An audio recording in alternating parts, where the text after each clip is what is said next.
Hello, everyone, and welcome to D Life. I'm Michelle, a sports nutritionist and a nutritionist on the panel of D Life. As the first podcast of the year, it is my honor to welcome Amy Berger.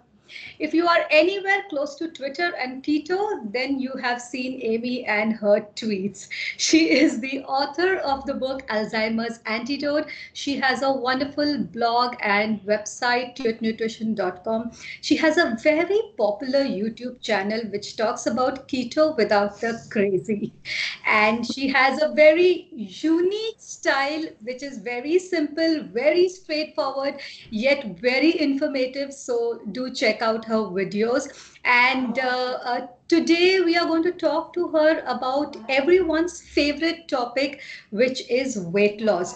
So let me begin by welcoming Amy. Welcome, Amy, to D Life Podcast. Hi, thank you for having me. Thank you so much for those kind words about my work. Yeah, I'm also a very, very big fan of you. In fact, when I started my low carb journey, I used to go to your blog and read them, the long ones and very informative ones. The very long ones, yeah. So, Amy, in India, low carb is still very new and catching up. To our viewers out here, would you like to share your journey to low carb? Sure. So I got into this way of eating the way a lot of other people do. I used to be much heavier than I am now. And I wasn't obese. I wasn't very, very heavy, but I was heavier than I should have been when you looked at what I was eating and the amount of exercise I was doing. I was eating what I thought was a healthy diet, lots of whole grains, cereal with no fat, skim milk, margarine instead of butter, skim milk in my coffee, never heavy cream. And I was heavy. And I spent many, many years beating myself up and blaming myself, thinking there's something wrong with me. I need to work harder. I need to exercise even more. And I found the Atkins book, Dr. Atkins's New Diet Revolution. And that's how I got started that was over 15 years ago now. That was several years ago. And I don't envy the people that are new to low carb and keto now, because when I was new, there was the Atkins plan and there was one or two other sources of information. It was nothing like it is now. Facebook didn't even exist back then. Twitter, Reddit, Instagram, they didn't even exist when I was new to low carb. So you read one book and you followed the plan and it worked for just about everybody. You might have had to make small changes here and there, but it was pretty effective for most people. And anyway, that finally worked for me, finally helped me get the weight off. And after being in and out of a lot of different jobs that I wasn't very fulfilled or satisfied by, I realized, I could go back to school, get some formal education in nutrition, and help other people do this. And so now I do that. I also do a lot of freelance writing in health and nutrition, mostly related to low carb and keto, but I do work with clients for all kinds of reasons, and not just, I know today we're going to talk about weight loss, but and that was my background. That's how I started low carb. But over the years and everything I've learned about this way of eating, there's so many things that benefit from this way of eating that weight loss is almost kind of down on the priority list. You could improve your diabetes, improve acid reflux, improve all kinds of different, really very serious health issues. Oh, and you might also lose some weight. So it's just, and I love it. I get to eat delicious food and I don't really miss a lot of the stuff that I don't eat anymore. I've been doing this long enough that I don't miss that stuff anymore. Right. I know in a lot of your videos you talk about keto almost sounds like snake oil. Which I've heard you saying a lot of times. So, yeah, Amy, like you said, there are so many other things and issues that that really get taken care of, and I think we need to do a lot of more podcasts with you to cover a lot of them. But then, for our viewers out here, like you said, that for the longest time you believed that there was something wrong with you because you were gaining weight, or there was something wrong with you because you were not losing weight. Right. So help our viewers here to understand why do we gain weight? What actually happens that we, I mean, it's not that the world just stopped exercising one day and everybody is like putting on weight. In fact, even I came into this for weight loss and PCOS. So your thoughts on this? I think there's a lot of things that go into why we gain weight and why it becomes difficult to lose weight. And I hate to say it, but there is an aspect of energy, right? An energy balance. And I prefer the word energy to calories. I technically they're the same thing, but if you do eat, you consume, you put more energy into your body, into the system than is being used. I don't like the word burn, but more energy in than is being used, you are going to accumulate mass. You're going to get larger. But it's hormones have a lot to do with it because we're all wired biologically so differently because two people can eat the exact same amount of the exact same food and one person will get heavy and one won't. So it has a lot to do with with your level of thyroid hormones, with your levels of other hormones that influence how efficient your body is at using energy, right? When we talk about calories in and calories out, that phrase calories out, everybody always immediately thinks of exercise, right? Going for a run or swimming or cycling or tennis or some type of deliberate energy expenditure. We don't give enough attention to what happens metabolically, internally, 24 hours a day, all the time, even when you're just sitting on the couch. We all have a basal metabolic rate that if your basal metabolic rate is higher, your body is going to use more energy all the time, regardless of what you eat and regardless of how much deliberate exercise you do. So I like to talk about energy expenditure rather than burning calories because your body is expending energy all the time. But I think if I knew what caused people to gain weight, I'd be a millionaire. There's a lot that go. It is taking in too much, but the answer is always, why do we take in too much? There's a lot of theories about this.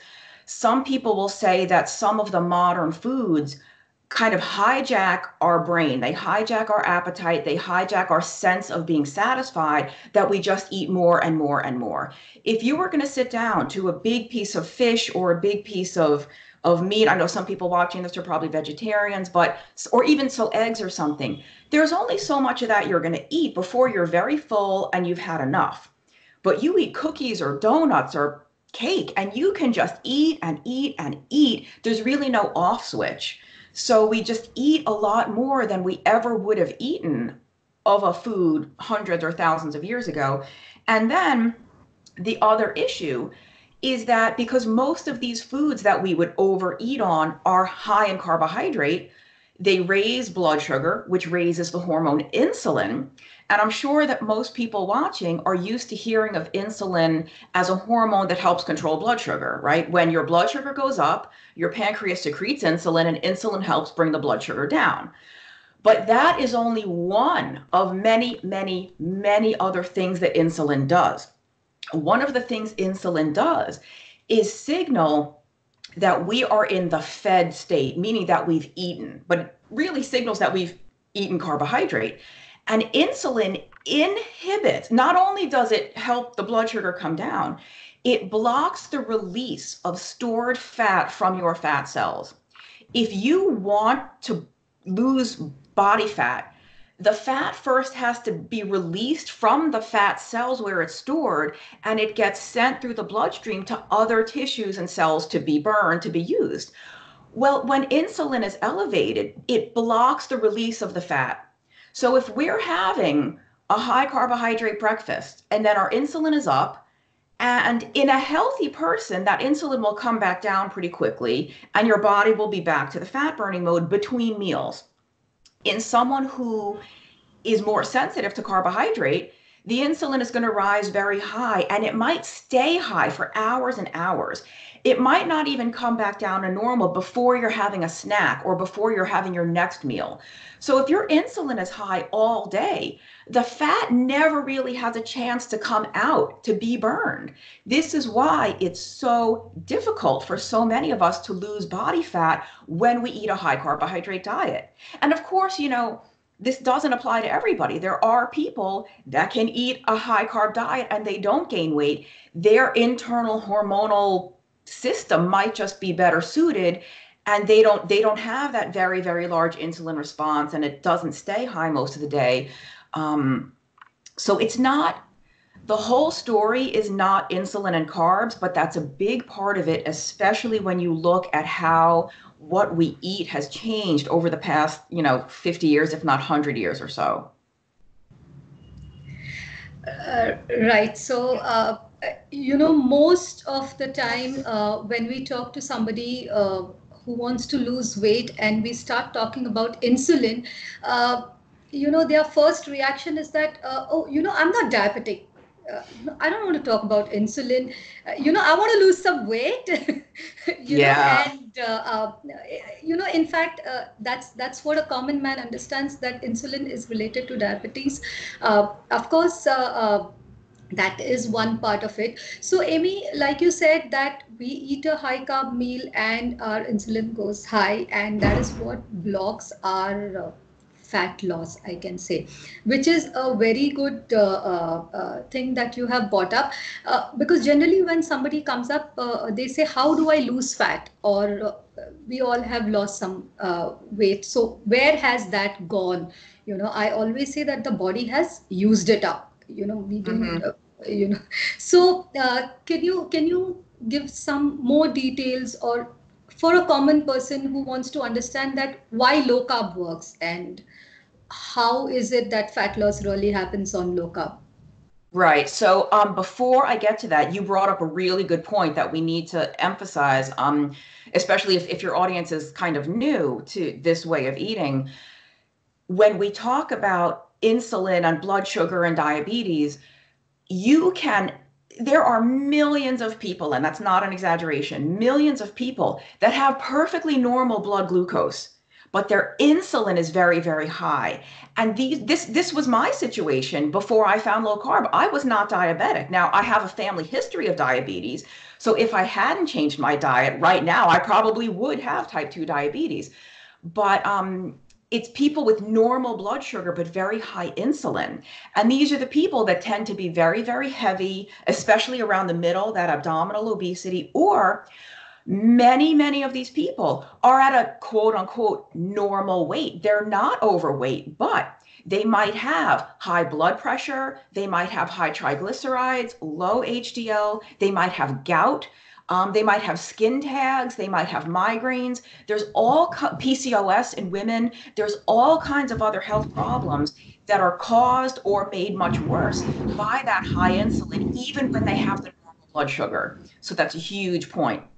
Now, with how low carb works, if speaking specifically about those of us who have a hard time losing weight because our insulin is high all the time, well, then we have to get insulin down. We have to remove that insulin block from being able to release the stored fat. And so when we eat a low carb diet, the insulin it raises a little bit, eating anything, even they say fat doesn't affect it. If you eat enough fat, it will affect insulin, but it doesn't affect it anywhere near like carbohydrate does. So when we have a lower blood sugar and a lower insulin most of the time, the body is able to release that fat to be used for energy elsewhere in the body. And the thing is, though, and so I guess you're asking, where does this go? Where does the fat go? It gets, I know I said before I don't like the word burned, it gets oxidized, it gets used in the body. And the byproducts of that are carbon dioxide. We breathe it out. Water, we sweat it out. We urinate it out. It's lost through heat. Even it's basically just, you won't see it. You won't see fat coming out of your body, but the biochemical processes that happen inside sort of excrete these gases and these byproducts that come from the metabolism of these fuels. And they measure this. This is kind of advanced, but there's something called the respiratory quotient. Like in scientific studies, they'll make subjects wear this special mask that measures the different amounts of gases that they're breathing out, that they're exhaling. And that indicates the percentage of fat versus carbohydrate that their body is using. because that's how some of this is released. But I think I'm going to stop there. There's a lot more. I don't know if Right. we could talk about like low carb generally is more satisfying, so you naturally eat less than you did before. Appetite is just much more well regulated. So if it does come down to total energy intake, most people naturally eat less when they're very, very low carb, because once they're off the blood sugar roller coaster, those low blood sugars make us feel very hungry and very, irritable and anxious. You don't really have that when your blood sugar is very stable throughout the day. So you're less hungry. And I think part of the reason you're less hungry is because you're already eating.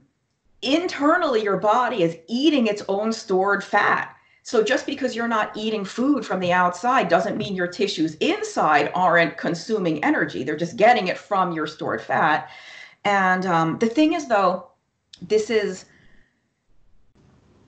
you can gain weight on a low carb diet. If you eat enough food, if you bypass that appetite signal, you will gain weight on a low carb or ketogenic diet. When you're in the state of ketosis, all it means is that your body is being fueled by fat. That could be your stored body fat, or it could be all the fat from the food you're eating. So if you overdo fat, you can gain weight, but that's a good thing, right? Not everybody does keto to lose weight.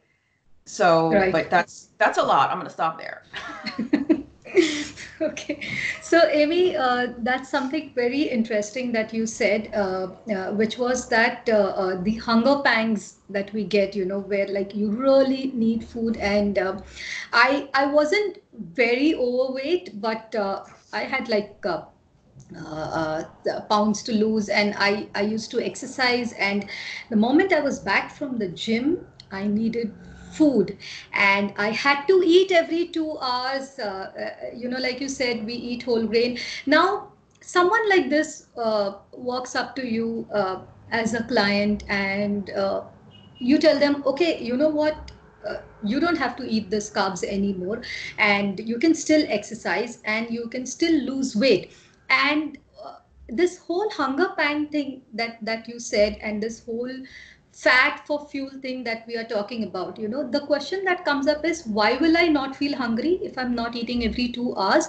And you're asking me to eat fat, I'm already fat. These are like just some common questions. So how would you address something like that? Yeah, it's a good question, because it is scary when you're new to this. I remember the first time I'm a coffee addict. I remember the first time I put heavy cream in my coffee, and it was so thick and rich, like are my arteries going to clog right now or what? You have to understand that it's a completely different metabolism. It's a completely different way to fuel the body. And so when you're specifically trying to lose fat, and let's say lose fat, we don't want to lose weight, we want to lose fat specifically. Like I said, with the insulin, if you want to lose fat, you have to burn fat. And like I said, you exercised a lot, I exercised a lot, and I was still heavy because I was on a high carb diet. And I was locked into the carbohydrate burning cycle. I ate carbs, I exercised and burned carbs, and then I refueled with carbs, right? Like you, I would come home from the gym and have cereal or have a granola bar. So I'm eating carbs, burning carbs, eating carbs, burning carbs. Fat never enters this picture. When you get rid of the carbs, when your body doesn't have any carbohydrate coming in, or it has very little carbohydrate coming in, your body switches over to a different primary fuel. And the fuel it switches over to is fat. Now we're burning fat. And so now the insulin is low, the fat can come out. But I think, like I said before, part of the reason those really intense episodes of hunger, like I must eat this instant, those go away largely because that blood sugar is even. It's you don't have these wild ups and downs. It's just very gentle and stable. But I think it's also because you are being fed internally. Your cells are eating, they're consuming that stored fat. But it's not that you never get hungry. I'm hungry right now. Like I'm gonna, when we're done, I might eat something. But the difference on this way of eating, once you're adjusted to it, is that I'm hungry, but I can wait. If I have to wait another hour or two, it's okay. I'll be very hungry, but I won't be irritable. I won't be shaky. I won't get a headache. It'll just be, I'll eat later. So it's a very, it's hard to describe because it's hard to understand unless you've experienced it, especially if you've gone most of your life with hypoglycemia or with always having to have a snack ready. There's people who can't even imagine going 3 hours or 4 hours Right. between a meal, let alone 8 or 10. So it's just a whole different. It's like it sounds like snake oil, but it's true. It works. Right. So, like you said, that it's so difficult to for some of them, to imagine going without food for like 3 hours or something, and breakfast is the most important meal, and there are some diets which say that as soon as you wake up in the morning you should eat something so that your metabolism starts going. And yeah, I mean, I remember much before even I came into low carb, I had read an article which said skip breakfast to lose weight, and I decided in the night I'm going to skip breakfast. Next day, the moment I woke up, I was so hungry with the thought that I had to skip breakfast. I almost had breakfast twice. But yeah. So do you get these questions when saying that breakfast is so important and I must have a breakfast in the morning or my metabolism will not start? Yeah, more of the questions I get are about, do I have to fast? When should I start eating? When should I have breakfast? And I don't think there's anything wrong with having food as soon as you wake up, but only do that if you're hungry. If you're Right. not hungry, it's okay to wait. Um, and even when we say breakfast is the most important meal of the day, that's true. The first thing you eat for the day is very important, but you don't have to eat it as soon as you wake up, right? Breakfast, the word break fast, is literally just breaking your fast. And that's I'm not talking about a real long-term extended fast. I'm just talking about after the nighttime sleep and you wake up, you're fasted, you haven't eaten for at least that many hours. Whenever it is the next time you eat, that's your break fast, your breakfast. It could be at 6 a.m., it could be at 3 p.m. So Right. breakfast is the most important meal of the day. It just doesn't happen. It doesn't need to happen the second you wake up. Like I like to tell people, eat by your body, don't eat by the clock. This breakfast time, lunchtime, dinner time is a completely invented, it's a human creation. It has nothing Right. to do with biology. It has nothing to do with human, with our need for food. If you're only hungry once or twice a day, only eat once or twice a day. My friend Casey says she hates the term eating window. The people that are into intermittent Right. fasting talk about having an eating window of maybe 8 hours or 6 or 10 hours. That's their eating window. They don't eat outside that. She says, I'm not a zoo animal. I don't have a feeding window where my window opens up and the zookeeper puts my food in. We are human beings. And so I just think I Right. don't, fasting in my opinion, is not required at all to be successful on this way of eating. If you skip a meal here and there because you're just not hungry, that's fine. Do that. Don't force yourself to eat if you're not hungry, but don't force yourself to go hungry. If you are very hungry, don't force yourself to skip because you think I'm not allowed to eat yet because it's only 10 o'clock and I'm not allowed to eat until 12. Right. I think that's Yeah. actually creating unhealthy behaviors in people right now. Right, right. So, Amy, now that our viewers are thinking that, okay, I need to keep my carbs really low, and that's how my insulin will be low, and that's how my body will be able to access the stored fat and use it for fuel. So, when I'm not eating carbs, what do I eat? Can you talk a little bit of protein and other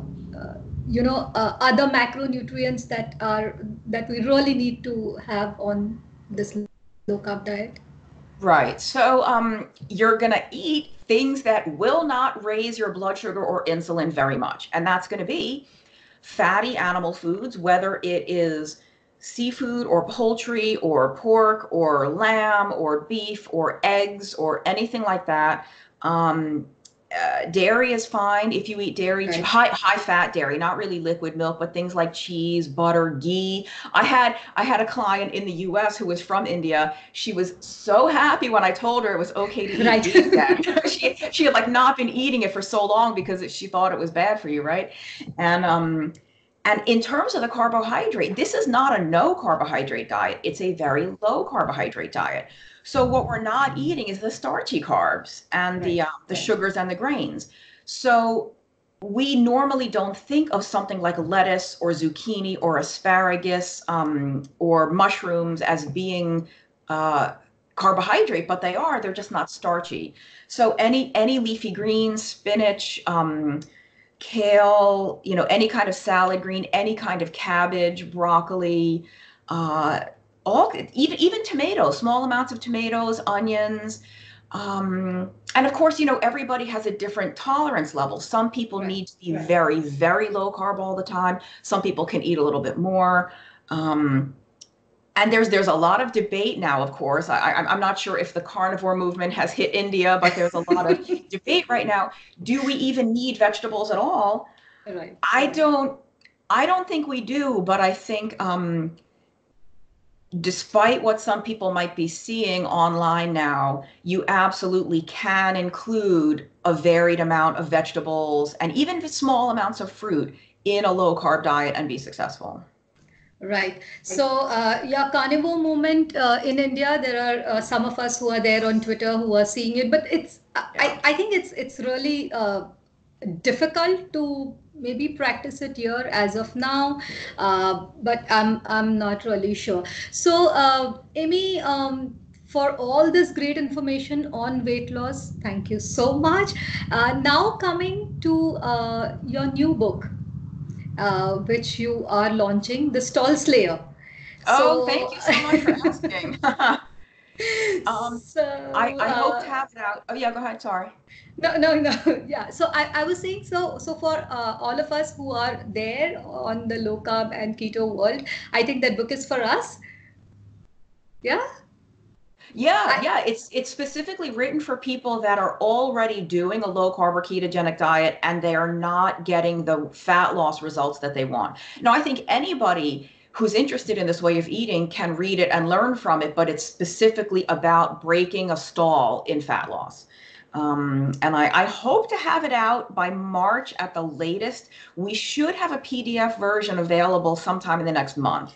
And I'll send you a link. I don't know if you put links and notes, but people can We download a do, free we do. preview of it. Yeah. Yeah, we'll put a link for that. And so weight loss is yes, and there is a lot of other topics that we would like to cover with you. Not too much in detail, but are there a few things you would like to touch upon? You mentioned thyroid somewhere. Like, what is it that people really need to look at if they have gained a lot of weight and they are not losing weight? On a low carb diet, you mean, or? When they are starting a low carb diet, some of the markers, of course, insulin is one marker. You mentioned thyroid. So what are the few things one needs to be aware of? I would look at if you're doing really, really everything the right way, and you're not losing weight and you're a female, a woman especially, look at the signs and symptoms of low thyroid. And if you feel that you are experiencing a lot of them, get a proper thyroid test. And there's a lot of different things that have to be measured. It's not just one or two. I don't know what kind of testing is available in India, but I see that very, very commonly here. And that can make fat loss a lot harder, even on a low carb or ketogenic diet. Other than that, a lot of people, I hate tracking my food and measuring my food. I don't want to do that with my food, but it helps sometimes because sometimes Right. a lot of people think they're low carb and they're maybe not as low carb as they thought they were. And that's just the main issue. As soon as they drop down a little lower, the weight moves. Same thing with fat. It is possible to eat too much fat on a ketogenic diet. And I know no one wants to hear that, but I've made this mistake myself and I've gained weight just overdoing added fats. So again, that's a good thing if you want to track your food just for a week or so, and maybe you're adding a lot more oil or eating a lot more nuts than you realize. Oh, there's certain medications, a lot of people who start this way of eating have diabetes or have hypertension or some other issue. They might be on multiple medications. There's a lot of medications that can either make it more difficult to lose weight or that actually make you gain weight. So if you're on medications, do some research and see if it affects weight. And you might be able to talk to your doctor about switching to a different medicine. But the good thing, of course, is that this way of eating generally helps a lot of people get off of those medications. Yeah. Yeah. So if you just stay with the diet long enough, you might be able to stop those meds. But those are some of the big things that can interfere. Right. So, viewers, we will be sharing the link for Amy's website, her Twitter handle, her YouTube channel. So do check out her videos, and they are very informative. You have covered, I think, almost all topics there, including body image and and the other ones which say that you can't fix non-diet things with diet. Well, you do watch my channel. I'm impressed. So I want you to talk a little bit about, just a few lines about other things apart from diet that affect weight gain, like stress, sleep, just life in general. Right. For women, if you are at around the age of menopause, that can cause all kinds of things that are somewhat within your control, somewhat outside your control. You just have to do the best you can. I think that, inadequate sleep or broken sleep, waking up a lot can interfere with a lot of the hormones that control appetite and control weight. And same thing with stress. Very high stress raises cortisol, raises other hormones that kind of make you put on weight. But I do think that those are secondary to being very strict with the diet. If you're very, very strict with the diet, you might be able to avoid the negative effects of that, or the effects won't be as bad as they would be. Combining the problematic sleep and the long-term stress with a bad diet, now it's a real problem. But if you are already doing all the right things and your diet is really perfect, then if you know that you're not sleeping enough, or you're getting very poor quality sleep, or you never get a break, you never get to just rest and relax, those can interfere with fat loss. Like I said, I do think they are not as powerful an issue as just the diet itself, but they do contribute. Okay. So for our viewers out there, Amy, who are still thinking about whether they should try a low carb, whether they should go for keto, whether it will help them or not, what's your last piece of advice or tip to them? There's only one way to find out whether it's going to work for you, and that's to try it. And you might as well try it, because give it a few months, and if you don't like it, go back to your old diet. You don't have to do it forever. It's just a little experiment. If it's working, great, and you want to keep doing it. If you're not happy, there's no law that says you have to stay with keto forever and ever. So I would try it, but you do need to be aware, if you've never done this before, you might feel a little worse before you feel better. We call that the keto flu or the low carb flu, because that's especially if you make this change overnight, instead of like gradually reducing your carbohydrate intake. It's a very, very big shock to your body. If you've gone your whole life eating a lot of starch and a lot of sugar, and all of a sudden that's gone, it's a very abrupt change. And there's a lot of electrolyte shifts that happen, and just be prepared for that. It's you might, not everyone gets this, but the people that do, it could be very severe headaches, dizziness, nausea, fatigue, but it should pass very quickly. It should pass in days. It's not weeks and months like people say it is. If you are an athlete and you're changing your diet to something like this, it could take you several weeks or months before you recover your peak performance, but then your performance will surpass your previous best. But if you're just a regular everyday person, the worst of that shift should be over in a few days. It's not a big deal. Great, Amy. Thank you so much for taking out the time today for D-Life podcast. And it's really a pleasure to have you on our podcast. All our viewers, please share your feedback in the comments below. Like, share, subscribe to our YouTube channel, and do follow Amy on Twitter. And now, what are you doing? Talk to me about the training program you have now with D-Life. We have recently launched a e-learning platform for a certificate and diploma course in low-carb nutrition, and the course will be going live in March, and this will help people to do the nutrition course, and it is certified so they can even practice as a nutritionist in India. So we're just doing a small bit to create awareness and keep the movement going. That's great. That's fabulous that people can sign up, and because I know, I know what's available in the US and overseas. In the UK, there's a very, very big movement. In Australia, there's a very big movement. India, I think it's growing. It's starting to grow, but it's still small, right? Yes. So there is awareness, but then there's a lot of fear.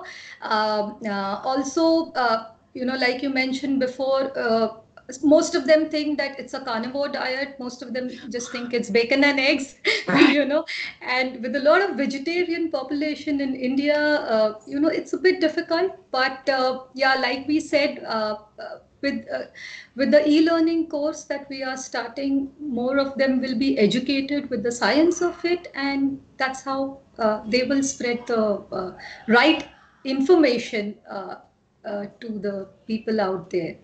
Great. So, well, I see you guys on Twitter all the time, and I get inquiries sometimes from India, and I work with clients all over the world, but I always refer them to D-Life because I think it's not only just a great resource, but a great resource specifically for people in India, because there might be the way your medical system is different, or just the different foods available, or like you said, so many more vegetarian recipes. So it's great. I love that there's a resource that I have to send people to. Yeah, thank you, Amy, so much. You have always been a great support since the beginning, and we really appreciate that you've taken out the time, and we begin our new year with your podcast. So thank you so much. Yep, thank you. Happy New Year, everybody. Happy New Year. Hi, take care.